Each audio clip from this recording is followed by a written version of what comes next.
আসসালামু আলাইকুম। আমি doctor Sadikul Islam Talukdar.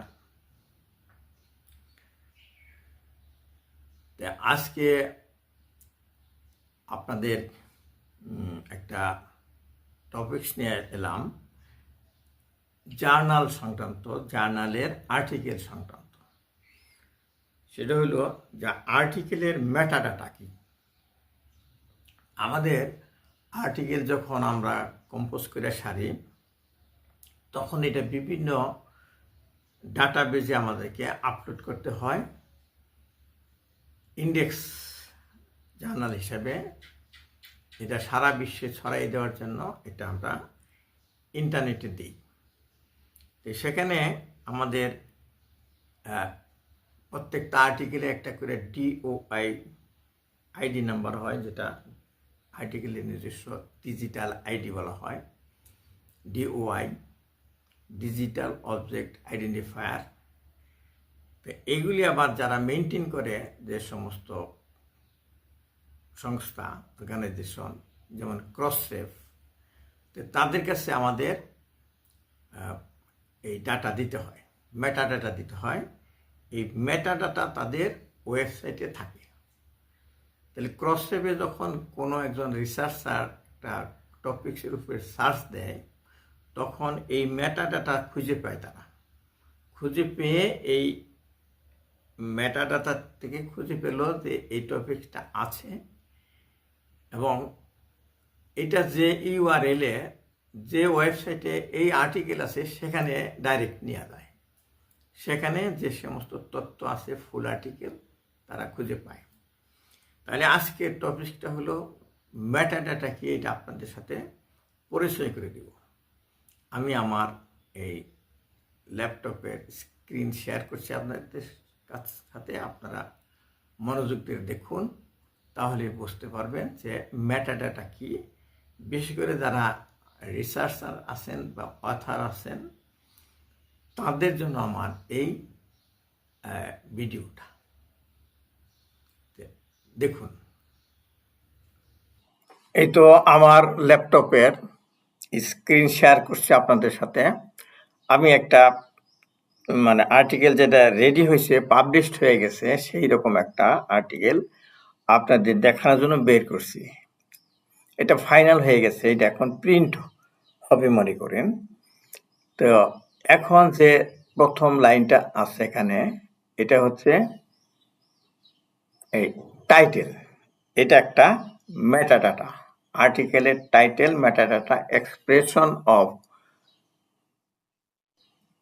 PFLI1 in astrocytoma and its association with WC grade. এটা হচ্ছে এইটুকু হচ্ছে একটা মেটাডাটা, এর নাম হচ্ছে টাইটেল। তারপরে পরের মেটাডাটা হবে অথার্স নেম। এই যে এখানে 7 জন অথার আছে, এই অথারের নামের লিস্টটা থাকবে একটা মেটাডাটা।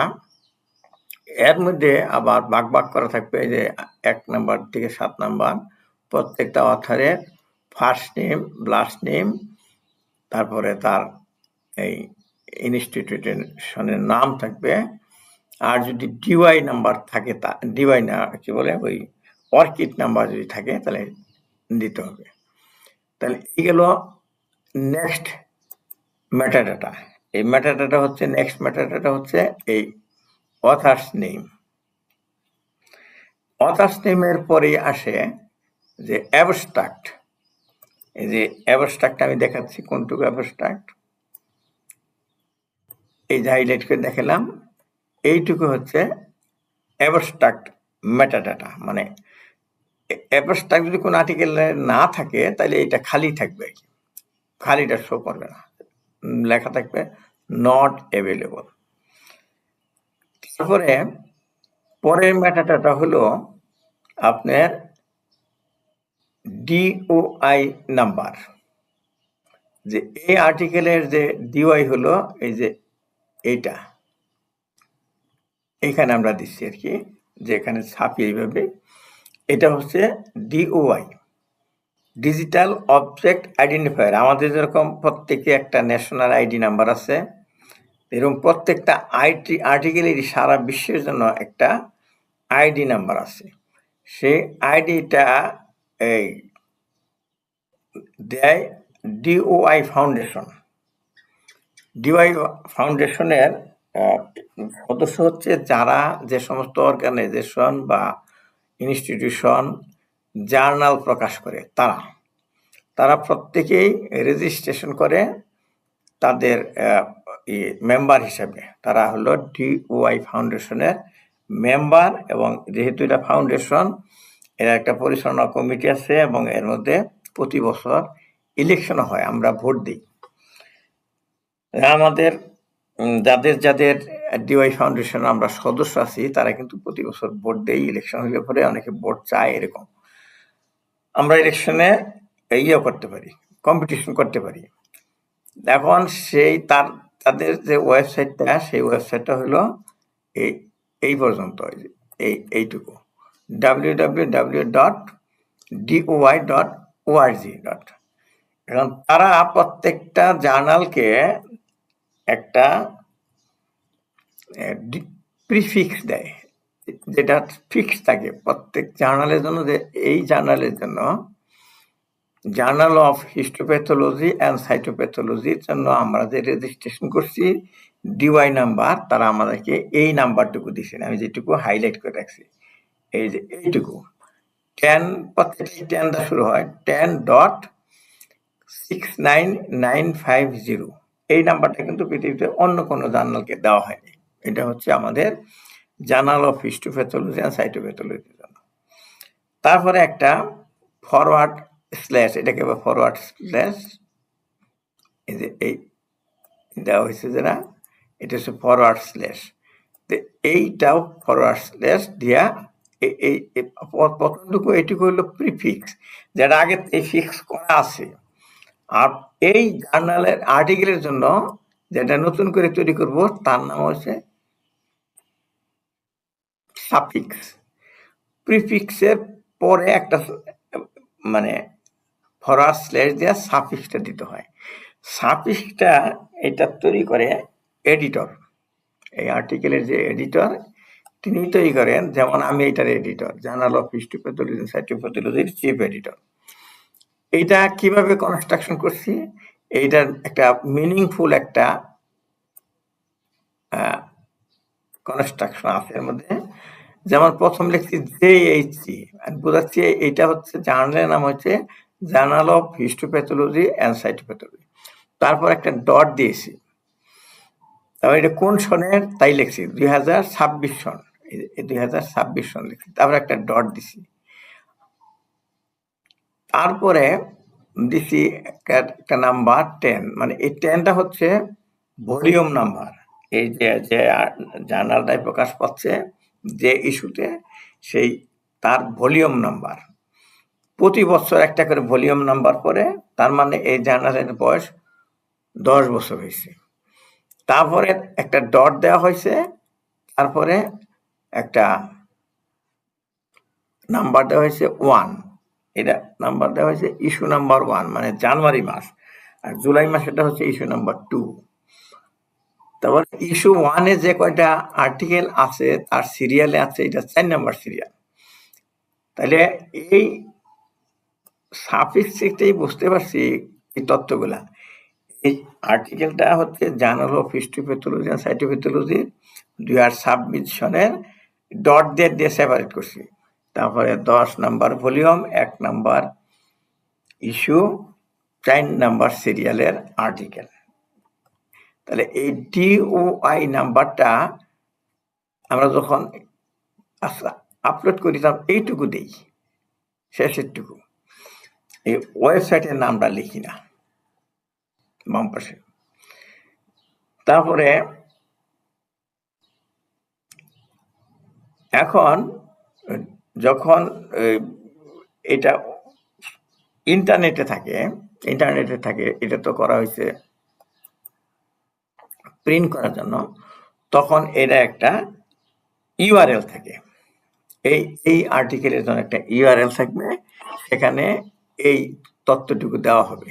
এই আমি যেটুকু পড়লাম এখানে দেখতেছেন এইটুকু ওই ল্যান্ডিং পেজে ওপেন করলেই দেখা যাবে এই TOI নাম্বারে ক্লিক করলে